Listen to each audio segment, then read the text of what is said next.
ओम नमः शिवाय, जय भोलेनाथ। कैसे हो आप सब लोग? आई होप आप सब लोग बहुत अच्छे होंगे। तो ये जो रीडिंग मैं करने जा रही हूँ वो देखेंगे कि आपके जो पर्सन है इस वक्त उनकी ट्रू फीलिंग्स आपके लिए क्या है, और टाइमलेस जनरल रीडिंग है तो उसको इसी तरीके से आपको लेनी है, ठीक है। और प्लीज़ आप लोग चैनल को ज़रूर सब्सक्राइब कर दीजिए, वीडियो को ज़रूर लाइक कीजिए, और आपको किस टॉपिक पे रीडिंग चाहिए वो भी आप मुझे लिख के बताइए, ठीक है। आपके पर्सन की ट्रू फीलिंग्स इस वक्त क्या है वो देख लेते हैं। रीडिंग स्टार्ट करने से पहले प्लीज़ प्लीज़ प्लीज़ चैनल को ज़रूर सब्सक्राइब कीजिए और वीडियो को ज़रूर लाइक कीजिए, ठीक है।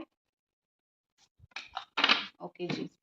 तो बहुत सारे कार्ड्स मेरे पास आ चुके हैं।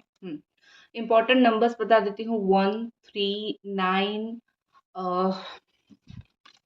7, 2, 9 बहुत इम्पॉर्टेंट है। 29, 17, 39, 30, डेट ऑफ बर्थ हो सकता है, 1 हो सकता है। तो ये सब मुझे दिख रही है। तो यहाँ पे मुझे सबसे पहले दिख रही है कि मैं स्टार्टिंग नंबर से स्टार्ट करती हूँ, नंबर 1 से स्टार्ट करती हूँ, ठीक है। फिर मैं जैसे जैसे नंबर आए हैं उसके हिसाब से जा रही हूँ। तो मुझे मेल दिख रही है, तो हो सकता है कि आपके जो पर्सन है वो आपकी लाइफ में अपना एक इम्पॉर्टेंट छाप छोड़ना चाहते हैं। वो चाहते हैं कि बस जो हो आप ही रहो, ठीक है, बस जो हो आप ही हो, ठीक, मतलब जो है वो ही है। मतलब ये कि वो आपकी लाइफ में द मेन कैरेक्टर बन के रहना चाहते हैं। और वो कहीं न कहीं, चाहे वो मेल हो, फीमेल हो, तो मैं यहाँ पे बोल रही हूँ वो मेन कैरेक्टर बन के रहना चाहते हैं। उनका ऐसा है कि तुम सिर्फ मेरे से ही बात करोगे। बड़ा ही एक पॉज़ेसिव नेचर का ये बंदा या फिर ये बंदी मुझे दिख रही है, ठीक है। और बहुत एटीट्यूड, क्योंकि देखो जिसको प्यार करोगे ना वो बहुत एटीट्यूड दिखाता है। इनिशियली पता नहीं चलता है, फिर बाद में धीरे-धीरे अजीब तरीके का एक एटीट्यूड दिखाता है। तो मुझे यहाँ पे ऐसा थोड़ा दिख रहा है। आप में से कुछ लोग मैरिड हो सकते हो जिनकी कोर्ट केस चल रही है, जो चीज़ें उस तरीके से कुछ चल रही है मुझे लग रही है। तो कोर्ट केसेस की वजह से थोड़ा-सा यहाँ पे प्रॉब्लम हो सकता है, या फिर कोर्ट वगैरह के चक्कर चल रहे हैं।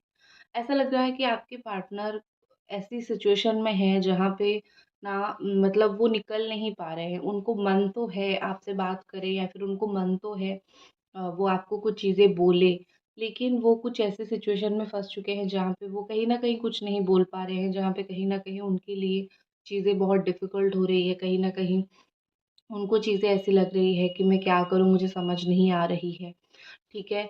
और ये पर्सन मुझे आपको कुछ बताना, गिफ्ट देना, या फिर अनएक्सपेक्टेड कुछ ऐसा मुझे दिख रही है। बर्थडे हो सकता है आ रहा है, तो बर्थडे के उपहार स्वरूप कुछ देना चाहते हैं, या फिर आप उनको कुछ देना चाहते हो, इस तरीके से मुझे दिख रही है, ठीक है। जो भी पर्सन ये पर्सन आपको बोलना चाहते हैं, उनकी जो ट्रू फीलिंग्स मुझे ये दिख रही है, जो भी आपको बोलना चाहते हैं वो कोई मतलब ट्रूथ ट्रूथ ऐसी चीज़ें होने वाली है। मतलब चाहे जितना भी दिल दहलाने वाली सच हो, उतना वो आपको बोलना चाहते हैं, ताकि उसके बाद जो है या तो आप सँभल जाओ, या तो आपको चीज़ें समझ आ जाए, ठीक है, उस तरीके से। मतलब ये कि थोड़ा दर्द होगा लेकिन सही हो जाएगा, इस तरीके का सच वो आपको कुछ बोलना चाहते हैं।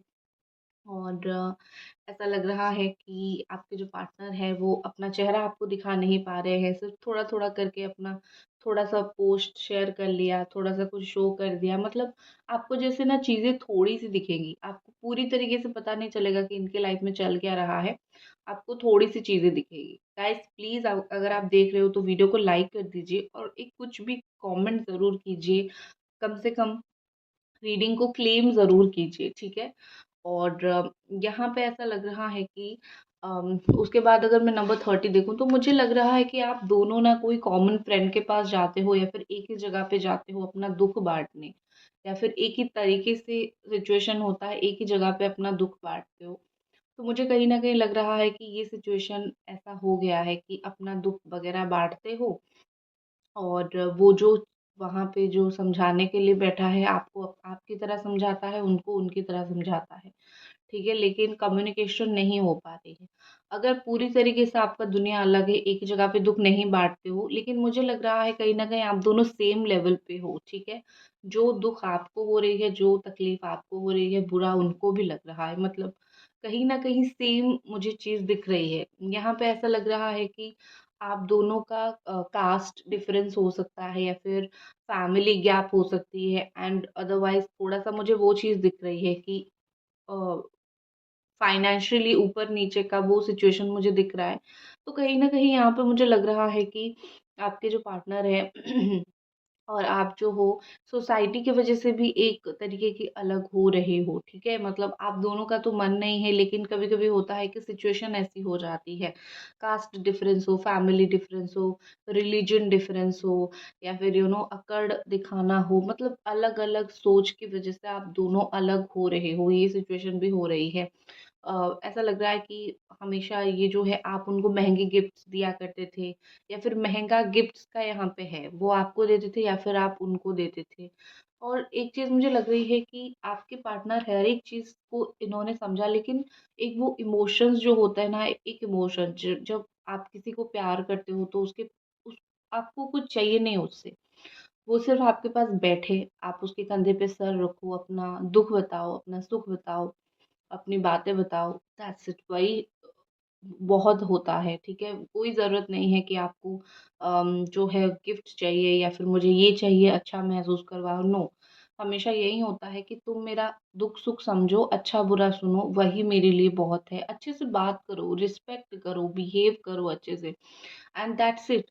और हम वही करते हैं लेकिन सामने वाला हमको अच्छे से रिस्पेक्ट नहीं करता है, आपको नहीं करते हैं वो, तो इनिशियली आप सहते हो फिर बाद में कितना सहोगे, आप भी फट जाते हो, गुस्सा करते हो एंड आप भी वही उनका सेम टोन पे आ जाते हो।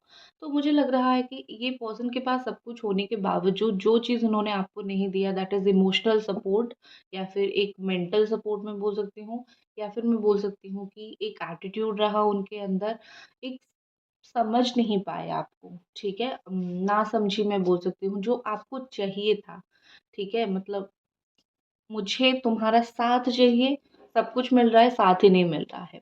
तो ये प्रॉब्लम मुझे आप दोनों के बीच में दिख रही है। अभी भी उनको ये चीज़ समझ नहीं आ रहा है कि आपको कुछ उनसे चाहिए नहीं, आपको सिर्फ़ प्यार चाहिए। वो ऐसा सोच रहे हैं कि आपको तो दुनिया भर की चीज़ें चाहिए, आपको तो बात करना भी चाहिए। हाँ, जब आप प्यार करोगे आपको चाहिए, वो इंसान आपसे बात करे, आपको कमिट करे, आपके साथ रहे, आपकी अच्छी-बुरी चीज़ के बारे में पूछे, वो है, ठीक है? वो हमेशा हर एक इंसान एक्सपेक्ट करता है। लेकिन सामने वाला वो समझता ही नहीं है और ये सब एक्सपेक्ट करने से पहले आप ये एक्सपेक्ट करते हो कि एटलीस्ट वो आपको समझे। लेकिन उनको ऐसा लग रहा है कि आपको जो है हमेशा ऐसा कुछ आप अलग ही इमोशनल लेवल पे रहते हो और वो आपके इमोशंस को हैंडल नहीं कर पाएँगे। उनके अंदर मुझे वो चीज़ नहीं दिख रही है। एक इमोशनल पर्सन को हैंडल करने जैसा स्ट्रेंथ मुझे नहीं दिख रहा है।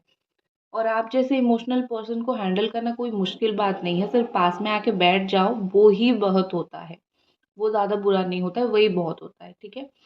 सो मुझे इनकी नासमझी बहुत ज़्यादा दिख रही है, ये समझ ही नहीं पा रहे हैं, आपको प्रॉपर चाहिए क्या? जबकि आप उनको बहुत क्लियरली बोल चुके हो, मुझे भई प्यार ही चाहिए, मुझे तुमसे कुछ और कोई गिला-शिकवा ऐसा कुछ नहीं चाहिए, ठीक है? What is more? Just please guide us what is more और ये पर्सन की क्या फीलिंग्स है इस वक़्त आपको लेके?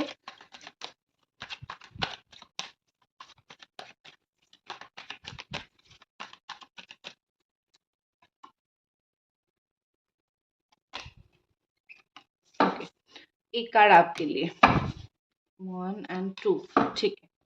मैं आपकी कार्ड थोड़ी बता देती हूँ, आपके क्या आए हैं यहाँ पे। सो आपके लिए आया है 5 of pentacles and queen of wands. देखो, इस रिलेशनशिप के पीछे भाग के आपने बहुत सारी चीज़ें छोड़ी है। या तो आपने बेटर ऑप्शन छोड़ा है, कोई और इंसान अच्छा आपके लाइफ में आया था, आपने उसको छोड़ा है, या तो करियर के ऊपर फ़ोकस नहीं किया है। बहुत सारी चीज़ें मतलब जो स्ट्रॉन्गली आपको डिसीज़न लेना था, आपने बहुत सारी चीज़ों को लेट गो कर दिया। सिर्फ़ और सिर्फ़ इस इंसान को पाने के लिए, सिर्फ़ और सिर्फ़ इस रिलेशनशिप को पाने के लिए और रिजेक्ट आपने बहुत सारी चीज़ों को किया, लेफ्ट आउट आप बहुत सारे दोस्तों से कट आउट हो गए, अपनी फैमिली से कट आउट हो गए, मतलब आपने बहुत सारी चीज़ों को कट कर लिया सिर्फ़ इनको पाने के लिए। अभी सिचुएशन जो है आपको भी पता है, ठीक है? अभी आप रिग्रेट करोगे तो कुछ नहीं कर पाओगे। तो बेसिकली आपको करना क्या है, be confident, be attractive, go getter, go better. Okay, so यहाँ पे बोला जा रहा है कि कॉन्फिडेंट रहो। आपको अगर ये इंसान अच्छे से ट्रीट नहीं करते हैं तो ये इनकी गलती है, कोई मतलब आपके अंदर कोई खोट नहीं है। You are beautiful and attractive, आप हैंडसम हो, अट्रैक्टिव हो, इनको अगर नहीं दिख रहा है वो उनकी आंखों की गलती है। एक बार अगर इनसे बाहर निकल के देखोगे तो 100 लोग हैं जो आपको पसंद करते हैं, आपको पाना चाहते हैं। सो इट्स बेटर कि आप थोड़ा सा सेल्फ कॉन्फिडेंस अपना बढ़ाओ। आपके अंदर जो कॉन्फिडेंस आ गई है ना कि शायद मैं ही गलत हूँ या फिर शायद मैं ही अच्छी नहीं हूँ, ये कॉन्फिडेंस अब ये चीज़ें अपने दिमाग से बाहर निकालो, ठीक है? जो चीज़ आपको चाहिए वो चीज़ परस्यू करो, वो चीज़ पाने के लिए लगो। क्योंकि एक चीज़ याद रखो, रिलेशनशिप आज नहीं तो कल सही हो जाएगा, या फिर भगवान जी को आपको जिसको देना है वो दे देंगे, और जैसे देंगे आपको भी फील होगा कि अच्छा है मुझे वो इंसान नहीं मिला। लेकिन जब अपॉर्चुनिटी आ रही है, या तो करियर में, या तो फाइनेंशियली, या तो फैमिली को सही करने का, या फिर कुछ भी गलत चीज़ आपने कर लिया उसको सही करने का, वो अपॉर्चुनिटी मत खोया करो, उसको ग्रैब करो, उसके ऊपर काम करो। वही इंसान को एक दिन रिग्रेट फील होगा कि मैंने गलत किया था तुम्हारे साथ। तो हमेशा आपको वही करना है, अपना बेटर वर्जन बनो। जो हो गया है हो गया, जो लॉस हो गया, जो गलती हो गया वो हो गया। हम इंसान हैं, हमसे गलती होती है। आप इंसान हो, आप भगवान नहीं हो, आपको चीज़ें नहीं दिखती है। गलती हो गई, आपने गलत इंसान के ऊपर ट्रस्ट कर दिया, ठीक है, लेसन मिल गया आपको, ताकि आप और ज़्यादा बुरे इंसान के ऊपर जो है अपना बिलीव मत करो, क्योंकि इनसे भी बुरे इंसान दुनिया में है, ठीक है ना? इनसे भी बुरी बर्ताव लोग करेंगे। तो आपको तो भगवान ने एक झलक दिखाया और छोड़ दिया, बच्चा तुम अभी सही हो जाओ, ठीक है? सो कभी भी अपने आप को ब्लेम मत करो। अपने आप को ये करो कि मैं अच्छी थी, सामने वाला बुरा निकला, वो उसकी है, उसका कर्मा है। तो मैंने जो गलती कर दिया, अब मेरा सुधारने की बारी है और खुद के ऊपर फोकस करने की बारी है। बिकॉज़ भगवान ने अगर आपको जन्म दिया है, आपके माता-पिता ने आपको जन्म दिया है, तो रीज़न ये है कि आपके जन्म होने का कोई जो होता है ना कि पर्पस होता है। हर एक इंसान का पैदा होने के पीछे कुछ पर्पस होता है, ठीक है? आपकी पर्पस कुछ होगा जो अभी तक आपको पता नहीं चला होगा, तो फोकस ऑन योरसेल्फ। पार्टनर की बात अगर करूँ तो देखो, जो रुलाता है वो रोता भी है, ये सच बात है। 5 ऑफ कप्स का कार्ड है डिसअपॉइंटमेंट। एक बार उनको रिजेक्ट करोगे, एक बार उनका कॉल रिजेक्ट करोगे, उनका मैसेज रिजेक्ट करोगे, वो रोएँगे, उनको बुरा लगेगा, ठीक है? तो एक चीज़ उनको ये डेफ़िनेटली फ़ील करवाओ, या फिर आपने अगर ये फ़ील करवाया है तो ठीक है, क्योंकि उनको भी समझना चाहिए कि जो तकलीफ़ आपको हो रही है वो डिटो तकलीफ़ उनको भी होना तो चाहिए ना, ताकि चीज़ें समझ आ जाएगा, ठीक है? और डिसअपॉइंटेड मुझे दिख रहे हैं अपनी कोई डिसीज़न की वज़ह से, मुझे काफ़ी डिसअपॉइंट दिख रहे हैं। ऐसा लग रहा है कि उन्होंने डिसीज़न लिया था, वो डिसीज़न गलत हुआ, और वो गलत डिसीज़न की वज़ह से आज वो कहीं पे भी स्टैंड आउट नहीं कर पा रहे हैं। ना वो घर के रहे, ना घाट के, ना वो आपके रहे, ना किसी और के। ना वो आपके साथ खुश रहे, ना वो आपके बिना खुश रहे, ठीक है? तो मुझे इनका सिचुएशन अच्छा नहीं दिख रहा है, रोते-बिलखते परेशान मुझे दिख रहे हैं। और कहीं न कहीं लग रहा है कि ये अपने आप से बहुत ज़्यादा डिसअपॉइंटेड है, ठीक है? होने भी चाहिए, इंसान अपने आप से डिसअपॉइंट होना चाहिए। क्यों भई ना हो तुम? तुमने गलत ही किया है, तो तुम्हें डिसअपॉइंट होना चाहिए। और देखो, नंबर 5 उनका भी आया है, नंबर 5 आपका भी आया है। डिफ़रेंस मैं बता देती हूँ, उनका जो नंबर 5 आया है, ये इंसान यहाँ पे बैठ के रो रहा है। तो उनका जो भी लॉस हुआ है आपको छोड़ के, ठीक है? उस लॉस में वो रो रहे हैं, या फिर उस वो लॉस उनको अंदर से तोड़ रहा है, उनको बुरा लग रहा है। लेकिन आपका जो 5 ऑफ पेंटिकल्स मतलब 5 नंबर का कार्ड आया था, इसमें एक ठंडी पड़ रही है और एक बर्ड यहाँ पे बैठी हुई है, मतलब रेज़िस्टेंट।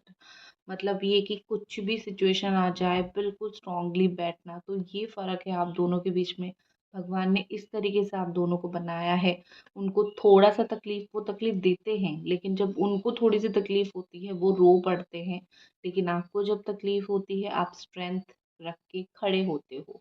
तो ये डिफ़रेंस है आप दोनों के बीच में। तो बताइए अभी यहाँ पे सिचुएशन किसका बेहतर है? आपका डेफ़िनेटली बेहतर है, ठीक है? नेक्स्ट हमारे पास डेथ है एंड 9 ऑफ स्वॉर्ड है।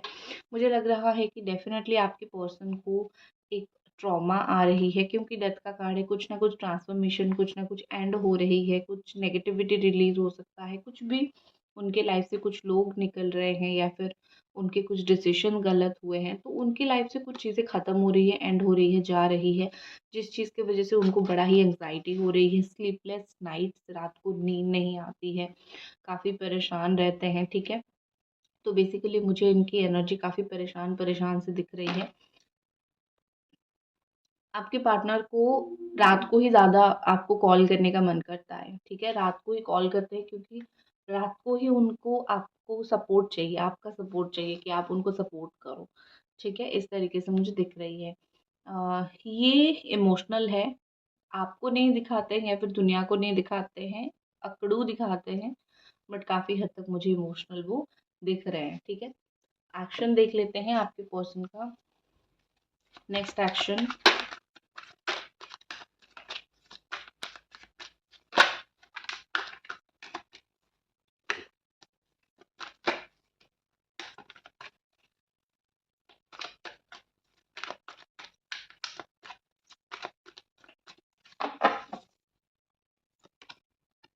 Night of cups. जब भी मैं एक्शन की बात करती हूँ, नाइट की कार्ड निकल के आती है, जो कि अच्छी चीज़ है।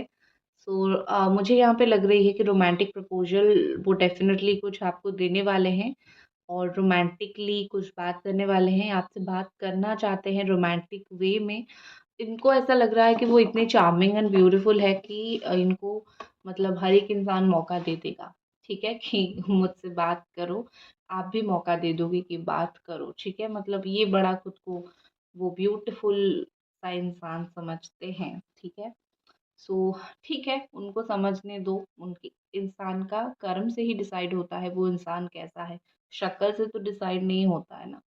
ये जितने हैंडसम, जितने ब्यूटीफुल हो, अगर बात अच्छे से नहीं करोगे तो आप क्या, दुनिया में कोई इनके साथ नहीं रहेगा, राइट? तो और एक चीज़ है, पर्सनल रीडिंग के लिए आप मुझे इंस्टा पे डीएम कर सकते हो। मेरे चैनल के बिल्कुल ऊपर आपको लिंक मिल जाएगा, वही मेरा है, टैरो रीडर सुभष्मिता। तो दैट्स इट गाइस, ये थी आपकी रीडिंग। आई होप आपको पसंद आई, और मिलते हैं अगले रीडिंग पे। तब तक अपना ख्याल रखें। Bye guys.